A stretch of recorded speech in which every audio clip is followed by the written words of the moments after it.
प्यारे बच्चों, कैसे हैं आप सब? आशा करती हूँ आप सब अच्छे होंगे, स्वस्थ होंगे। स्वागत है आपका इस कक्षा में। आइए आज हम पढ़ते हैं व्याकरण का पाठ 21 कहानी लेखन। अब कहानी से हमें क्या याद आता है? दादा दादी, नाना नानी, है ना? जो हमें रात को सोते समय जब हम उनके पास जाते हैं वो हमें कहानियां सुनाते हैं। कुछ कहानियां वो ऐसे भी सुनाते हैं, मतलब सभी तरह की सुनाते हैं, और उनमें कुछ शिक्षाप्रद कहानियां होती है जिनसे हमें बहुत कुछ सीखने को मिलता है।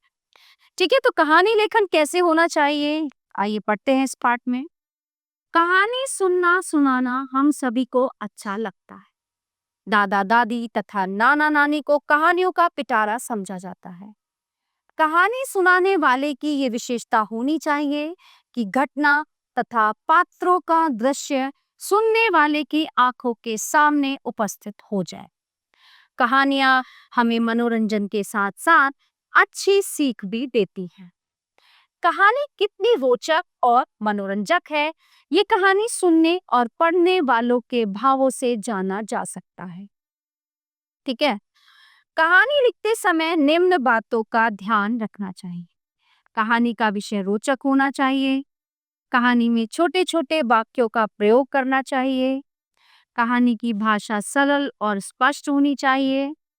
कहानी की सभी बातें एक निश्चित क्रम में होनी चाहिए। कहानी संक्षिप्त होनी चाहिए। कहानी भूतकाल में लिखी जाती है। कहानी कोई शिक्षा या प्रेरणा देने वाली होनी चाहिए। कहानी दो तरह से लिखी जा सकती है, चित्र तथा संकेतों के आधार पर और सहायक शब्दों के आधार पर।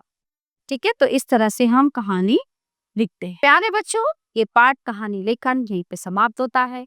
आशा करती हूँ आपको अच्छे से समझ आया होगा। मिलते हैं अगली कक्षा में। धन्यवाद।